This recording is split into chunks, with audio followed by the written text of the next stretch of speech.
But let me hand it over to Jenny and Melissa. Take it away. Please, Melissa, kick us off. Hi, everyone. Thanks so much we're excited to join your conversation. Actually, this is not really about us in the end. It's actually about you and your questions. But we put some thoughts together around a book that we wrote called Change Fatigue, how to flip teams from burnout to buy-in. So today's conversation, Jenny's going to share like the 5 slides or whatever that is that we'll just fly through. But what we're hoping to do is have a bit more of a conversation about the things that you're hearing and seeing in your work. But just wanted to ground the conversation in, why we're here, and more importantly, what's going on with you, and to see if there's some ideas that we can share around that. So Jenny, I'll kind of throw it over to you for now. Absolutely. So as Melissa said, we have this book out in May. We're super excited about it. We are about 20 years each in content strategy and digital consulting and transformation consulting. And we wrote this book out of almost sheer desperation, I would say, with the challenges we were seeing of organizations being able to actually adopt the strategies and opportunities that we were being paid to put in front of them. So there's the whole process of figuring out where we want to go and the strategic map, but then the implementation piece was really underwhelming.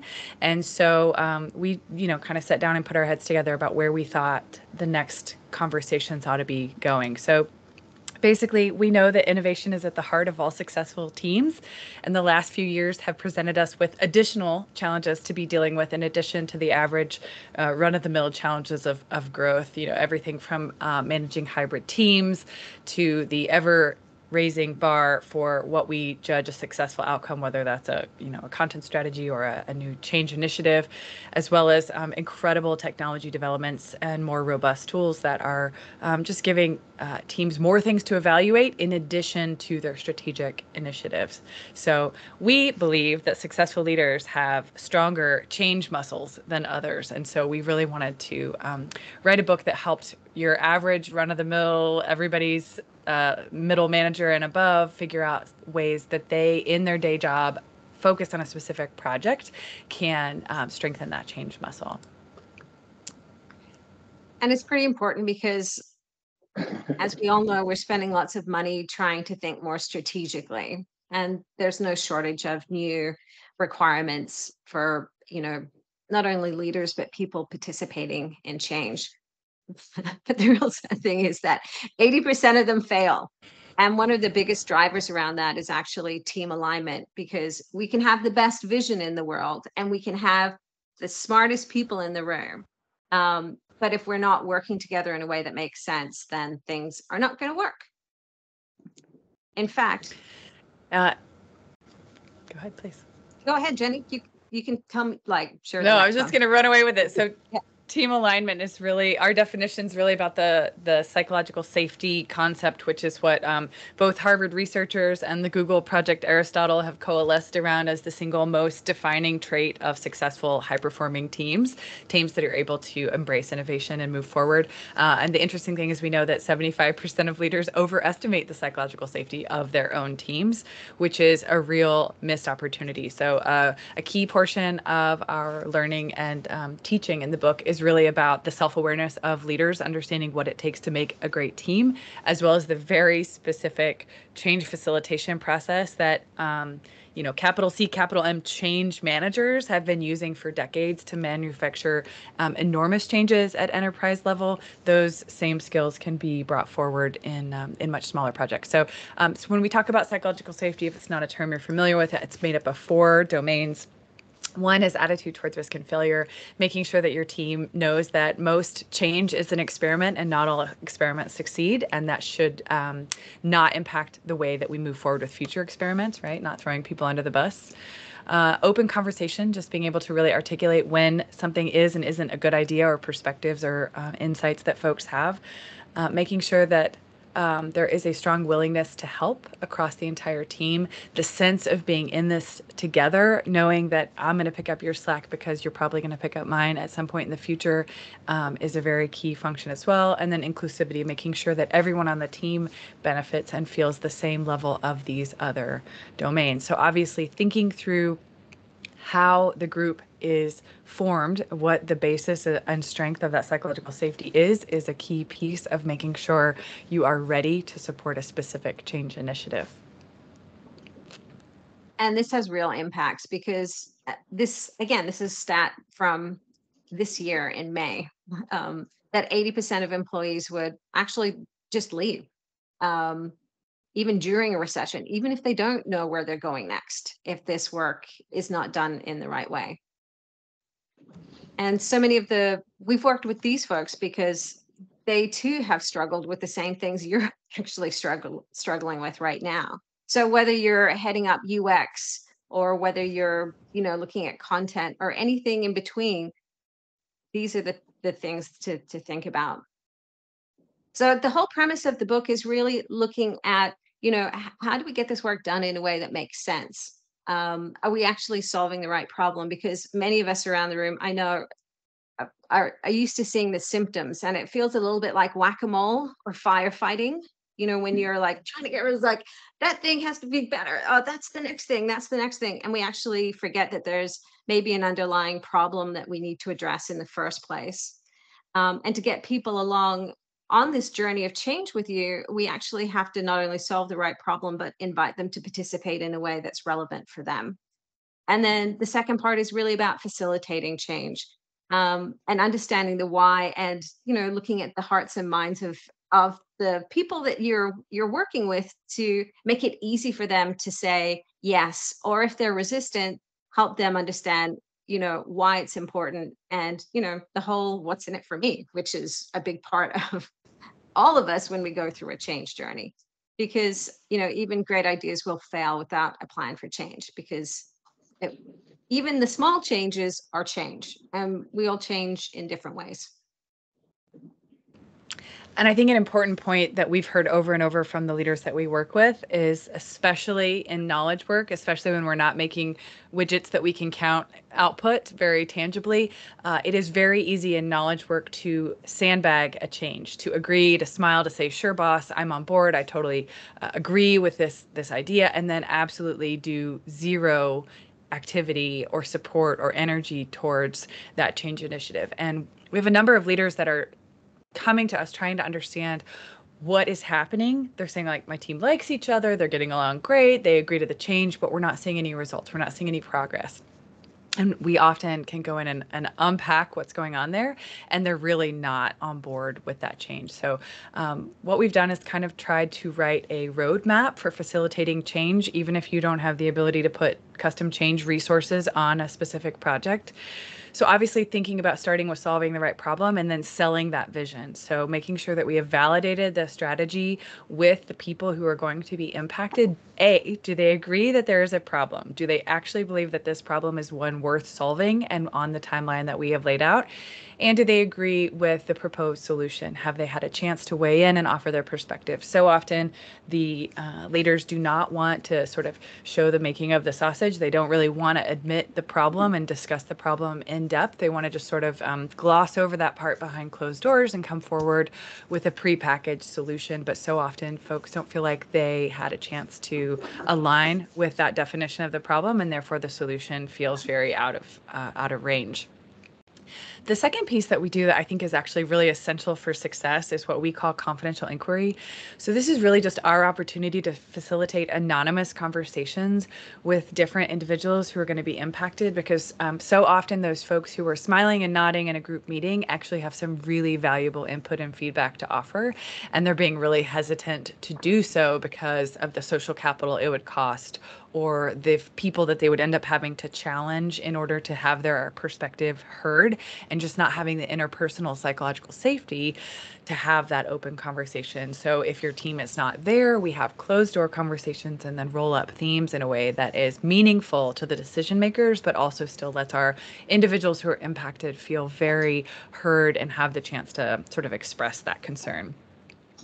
Third, we focus on matching motivations of the individual to the organizational goals. So this is one that kind of happens at the team level, where understanding that for some people, for example, standing up in front of the room and leading the meeting is a real victory. It is something they look forward to. It's something that helps them like progress their career and they feel valued. Other people, if you ask them to stand up at the front of the room and lead the meeting, feel called out, called upon, uncomfortable, and really don't want to do it.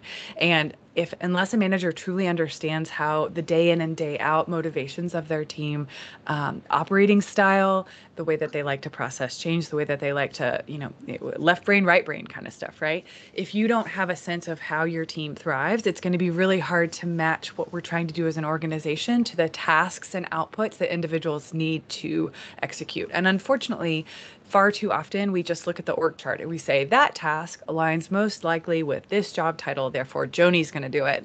And that's really unfortunate because there may be someone else on the team who has an incredible talent or aptitude for a particular task, and it's not the most obvious org chart to task matching. Change initiatives offer you an interesting moment to get creative with how you're matching tasks to motivations. And it's a small step that often just involves asking the team, like, this is all the things we need to do. Where do you want to play? In a way that also, builds buy-in, but also helps people identify work that they're going to really be able to succeed with. From there, we like to talk about using what we think of as externally facing marketing tools like personas and journey maps to guide the internal communication strategy. So often we spend a ton of energy thinking about how groups of people are going to interact with our product and services and how they might move through the buyer journey in order to get from never heard of you to raving fan. When we've got something we're trying to get our internal team to do, there's the exact same journey that we need to walk them through, and there are the exact same personas from early adopters to strong resistors, right? We need to think about what messaging, what training, and what support are they going to need at different points to feel really excited and comfortable about making this journey go along efficiently and smoothly. And then finally, that team alignment we talked about. This is something that you can be working on regardless of whether or not you have a change initiative currently underway. Think about building your team alignment in moments when it doesn't count, when there's not everything on the line, so that when you do have a change initiative or something big that you're trying to push forward, in addition to people's regular workload, you've got that trust and that support and that connection between the team to really make it go smoothly.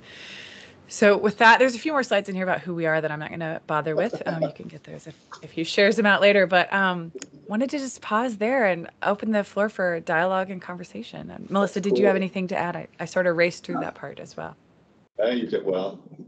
No, I'm curious to hear what other people's experience around the room has been, even with small changes, whether it's like maybe introducing a new process or something bigger like a technology. What are you seeing in your teams? So, all right, yeah. Why don't you go, Ronnie? I can jump in.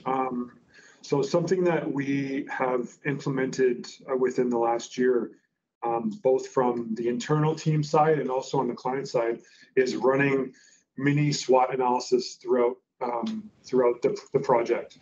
And we'll kind of have these like check-ins with the client and make sure that they're on board with how we're doing things. Are there any changes that might be more beneficial to improve workflow? And we'll kind of, we'll adapt along the way to make it overall, an overall better experience, a more productive experience as well. And as I said, we'll do similar things within the team, or we'll sit together as a group and talk about processes and changes that we've implemented, what's working, what's not working, and implement any changes that would kind of improve that situation. So yeah, that's been my experience, and I have found it to be beneficial. But one thing that we have kind of noticed is how frequent those should happen, right? Because they are time consuming, both from a project standpoint and from an internal standpoint. How in depth can you go in some of those experiments? But yeah, I have found them to be quite beneficial. Cool. Joining us remotely is also Amanda. Anything you want to chip in with? Change the team or not? No, not really. I think the conversation has been great. I'm interested in hearing others' kind of perspective because we've been going through this a little bit internally. So I don't necessarily have anything to share, but I definitely want to absorb and hear more from other areas. Good to hear your voice, Amanda. Let's keep our annual start of year tradition going where we invite you in to tell us about your plans. Yes, of course. Happy to. Thank you. And then jumping back to the UK, Simon. Hi, thank you. Thanks, Yanis. That was really fascinating and very timely for me. Well, I think you could have chosen to do this any time over the last 20 years, and it would have been the same conversation now, right? I've been trying to run change projects for 20 years, and the last one I finished went over budget. Well, it went overran by 3 years, and it went over budget by a factor of 4. And I'm the one we're doing now is now 9 months late and probably double the budget of what we started it at. I'm not sure I've got any answers. I think the psychological safety is the first time I've heard that today, and that's really quite fascinating. I'm not saying I've got any answers. I just think what you're saying chimes exactly with my own experiences. The tools have improved, the governance has improved, the ability to write problem solutions and to try and do some business analysis and put a plan together. All of those things have improved. Whether or not we've actually been able to deliver change and projects any quicker and any better, I don't think has changed that much, to be honest. So it's something else that's causing that, and so the psychological safety seems like quite a nice thing to think about. Absolutely. And I like the point also that you said that most leaders overestimate, how much psychological safety there is, or in other words, they underestimate how much fear there is. I have a question. Yeah, you go. So I work for a fairly large organization, about 8,000 people. And recently they did a survey to measure psychological safety, and they did publish the results. I'm wondering, are there other ways to validate or measure a psychological survey beyond the survey? The main tool so Amy Edmondson is the Harvard researcher that came up with the concept in the 90s, and her book is called The Fearless Organization. And it's kind of I wouldn't call it an academic approach, but it's definitely like the concept in a book, less applicable, but very high level. And over that time period, the 30 years there, she has been running the 7-question survey. I'm assuming that's what you did. And the idea is that you take it with your team, and the way that it's done is you get an anonymous result with like the median spread, like where we are in this spread across a set of people. So it's been interesting. I've run the assessment before, like a large organization. You can run it with like, how does the leadership team feel psychologically safe? How does the marketing team feel psychologically safe? How does the, tech implementation team feel? But then there's also sort of the cross team. So one of the interesting dynamics we often find is that the team that works together day in and day out has a high level of psychological safety, or relatively high level. But then when they have to do cross-functional work and you pull 2 teams together, that whole dynamic changes. And that's something that a lot of organizations don't spend a lot of time thinking about. And most change initiatives are cross-functional effort, right? And so you're going from like the day in and day out of working with people that I know, like, and trust, to a change initiative that requires me to like thread across lots of silos. And many organizations we work with have deep entrenched information silos and a strong incentive to keep those silos separate. There are rewards for knowing information before someone else knows information, things like that. So you get into something cross-functional like a change initiative, and you need there to be like seamless information sharing and psychological safety where people will actually tell the truth in a room. But there hasn't been any effort to build psychological safety with the folks who are going to be either most impacted or leading that change initiative.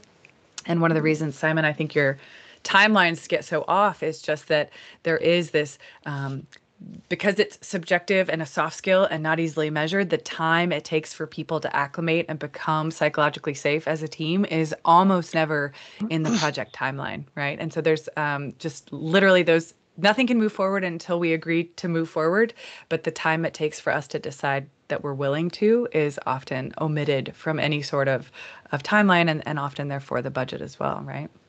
This is Yeah, great. I think. Thank you. All right, Simon, you go.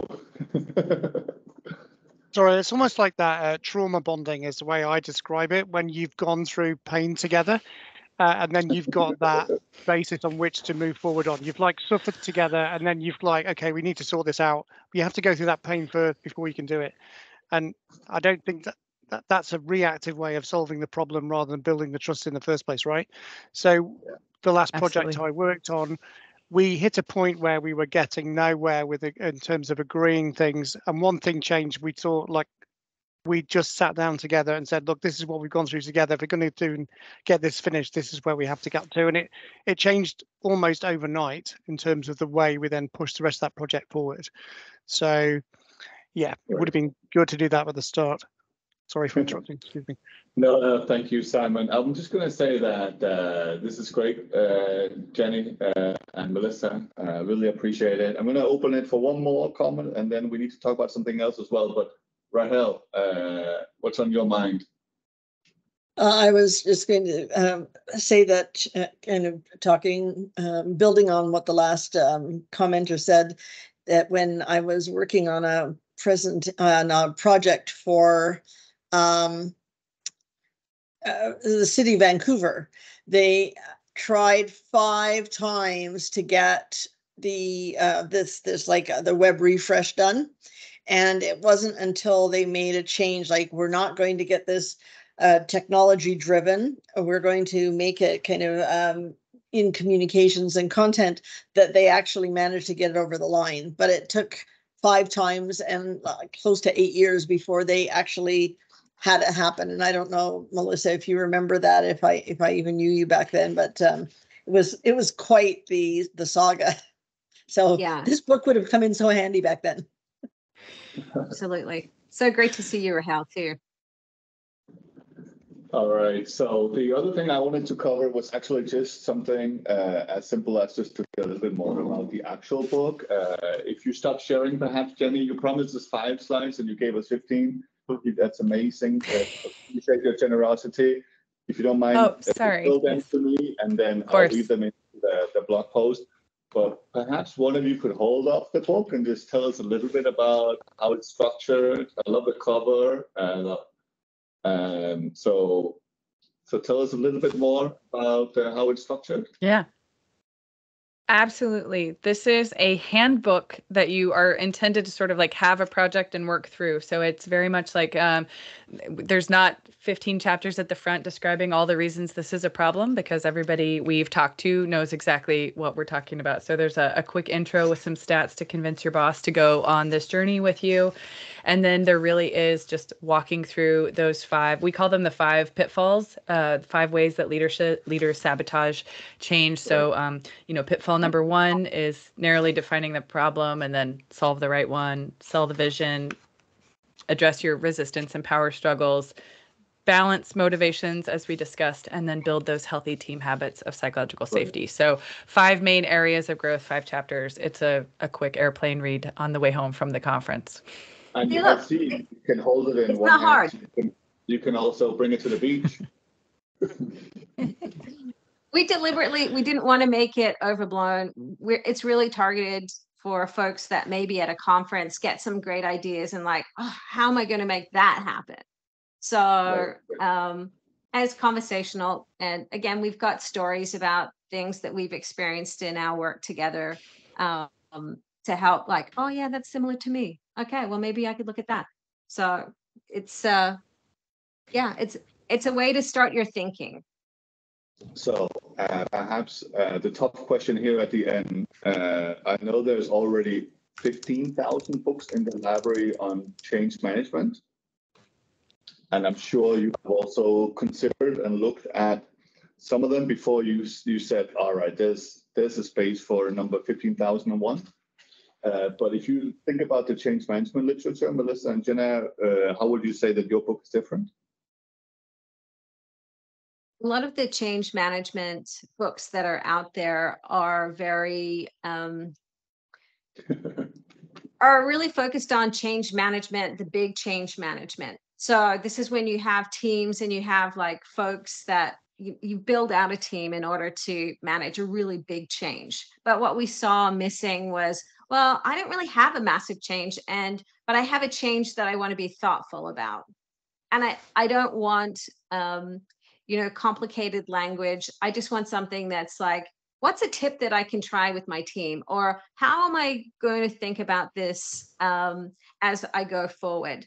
So I think what we were looking for is we noticed a lot of people were just tired of the volume of change. And we wanted to provide leaders, the roadmap to help them think through the change in a different way.